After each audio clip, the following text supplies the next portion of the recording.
Hi friends, ಕೆಲವೊಮ್ಮೆ ನಮ್ಮ ಕೈನ್ಮಾಸ್ಟರ್ ಅಪ್ಲಿಕೇಶನಲ್ಲಿ ವಿಡಿಯೋ ಓಪನ್ ಮಾಡುವಾಗ ಅನ್ಸಪೋರ್ಟೆಡ್ ಫೈಲ್ ಫಾರ್ಮ್ಯಾಟ್ ಅಂತ ಬರ್ತದಲ್ಲ, ಅದನ್ನು ಹೇಗೆ ನಮ್ಮ ಕೈನ್ಮಾಸ್ಟರಲ್ಲಿ ಸಪೋರ್ಟೆಡ್ ಆಗಿ ಮಾಡೋದು ಅಂತ ನಾನೀಗ ಹೇಳಿಕೊಡ್ತಿದ್ದೇನೆ.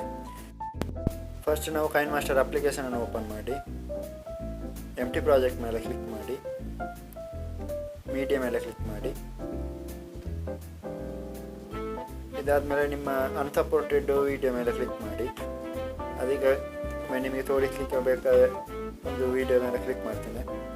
ನೋಡಿ, this clip is use the unsupported format ಅಂತ ಬರ್ತಾಯಿದೆ. ಈಗ ಸಪೋರ್ಟೆಡ್ ಆಗಿ ಮಾಡೋದು ಹೇಗೆ ಅಂತ ನಾವು ಹೇಳಿಕೊಡ್ತೇವೆ. ಇದು ಅನ್ಸಪೋರ್ಟೆಡ್ ಅಂತ ಬಂದರೆ ಇದರ ಅರ್ಥ ನಾವು ವಿಡಿಯೋದ ಕ್ವಾಲಿಟಿಯನ್ನು ಸ್ವಲ್ಪ ಕಮ್ಮಿ ಮಾಡಬೇಕು ಅಂತ ಅರ್ಥ. ಆ ವಿಡಿಯೋ ಕ್ವಾಲಿಟಿ ಅದಕ್ಕೆ ಸಪೋರ್ಟ್ ಆಗ್ತಾ ಇಲ್ಲ ಅಂತ ಅರ್ಥ. ಇದಕ್ಕೆ ನೀವು ಫುಲ್ಲು ಬ್ಯಾಕ್ ಬನ್ನಿ. ಇದಕ್ಕೆ ಒಂದು ಆ್ಯಪನ್ನು ಡೌನ್ಲೋಡ್ ಮಾಡಬೇಕಾಗ್ತದೆ. ಈ ಆ್ಯಪಿನ ಹೆಸರು ಯು ಕಟ್ ವಿಡಿಯೋ ಅಪ್ಲಿಕೇಶನ್ ಅಂತ. ಇದನ್ನು ನಾನೀಗ ಆಲ್ರೆಡಿ ಇನ್ಸ್ಟಾಲ್ ಮಾಡಿದ್ದೇನೆ. ಇದನ್ನು ನೀವು ಪ್ಲೇಸ್ಟೋರಲ್ಲಿ ನಿಮಗೆ ಸಿಗ್ತದೆ. ಇದನ್ನು ಪ್ಲೇಸ್ಟೋರಿಂದ ನೀವು ಡೌನ್ಲೋಡ್ ಮಾಡಿಕೊಂಡ್ರೆ ಆಯಿತು, ಅಥವಾ ಇದರ ಲಿಂಕನ್ನು ಕೆಳಗೆ ಡಿಸ್ಕ್ರಿಪ್ಷನಲ್ಲಿ ಕೊಟ್ಟಿರ್ತೇನೆ, ಅಲ್ಲಿಂದ ಡೌನ್ಲೋಡ್ ಮಾಡ್ಕೊಳ್ಳಿ. ಇದನ್ನು ಓಪನ್ ಮಾಡಿ ನಿಮ್ಮ ಅನ್ಸಪೋರ್ಟೆಡ್ ವಿಡಿಯೋನ ಇದರ ಮೇಲೆ ಕ್ಲಿಕ್ ಮಾಡಿದರೆ ಆಯಿತು.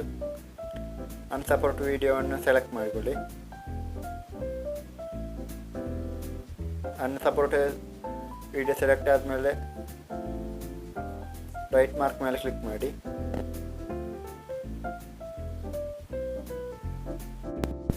ನೆಕ್ಸ್ಟ್ ನೀವೇನು ಮಾಡಲಿಕ್ಕಿಲ್ಲ, ಅದು ಆಟೋಮೆಟಿಕ್ಕಾಗಿ ಪ್ರೋಗ್ರೆಸ್ ಆಗ್ತಾ ಹೋಗ್ತದೆ. ಇದರಲ್ಲಿ ಬೇಕಾದರೆ ಬೇಕಾದರೆ ನೀವು ಎಡಿಟ್ ಕೂಡ ಮಾಡ್ಬೋದು. ಇಲ್ಲದಿದ್ದರೆ ಕಂಪ್ರೆಸ್ ಮೇಲೆ ಕ್ಲಿಕ್ ಮಾಡಿದರೆ ಆಟೋಮೆಟಿಕ್ಕಾಗಿ ಕಂಪ್ರೆಸ್ ಆಗ್ತದೆ. ನೀವು ಇನ್ನೂ ಕೂಡ ನಮ್ಮ ಚಾನಲ್ಗೆ ಸಬ್ಸ್ಕ್ರೈಬ್ ಆಗಲಿಲ್ಲ ಅಂದರೆ ಕೆಳಗೆ ಕಾಣ್ತಿರೋ ರೆಡ್ ಬಟನ್ ಸಬ್ಸ್ಕ್ರೈಬ್ ಬಟನನ್ನು ಕ್ಲಿಕ್ ಮಾಡಿ.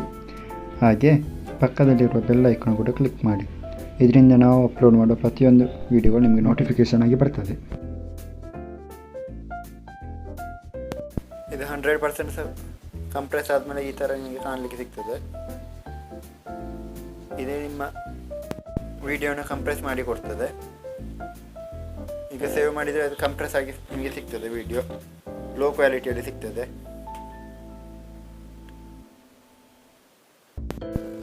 ಈ ರೀತಿ ನಿಮ್ಮದು ಯಾವುದೇ ವಿಡಿಯೋಗಳು ಕೈನ್ಮಾಸ್ಟರ್ಗೆ ಸಪೋರ್ಟ್ ಆಗದಿದ್ದರೆ ವಿಕಟ್ ಅಪ್ಲಿಕೇಶನ್ಗೆ ಬಂದು ಕಂಪ್ರೆಸ್ ಮಾಡಿಕೊಂಡ್ರೆ ಆಯಿತು. ನೆಕ್ಸ್ಟ್ ಕೈನ್ಮಾಸ್ಟರ್ಗೆ ಹೋಗಿ ನೀವು ಸೇವ್ ಮಾಡಿದ ವಿಡಿಯೋವನ್ನು ಕ್ಲಿಕ್ ಮಾಡಿ. ಈಗ ನಿಮ್ಮ ವಿಡಿಯೋ ಇದಕ್ಕೆ ಸೆಲೆಕ್ಟ್ ಆಗ್ತದೆ. ಈ ವಿಡಿಯೋ ನಿಮಗೆ ಇಷ್ಟ ಆಗಿದ್ದರೆ ಲೈಕ್ ಮಾಡಿ, ಅಂದರೆ ಅನ್ಲೈಕ್ ಮಾಡಿ, ಒಟ್ಟಾರೆ ಸಬ್ಸ್ಕ್ರೈಬ್ ಆಗಿ. ಹಾಗೆ ಕೆಳಗೆ ಕಾಮೆಂಟ್ ಬಾಕ್ಸಲ್ಲಿ ಕಾಮೆಂಟ್ ಮಾಡಿ.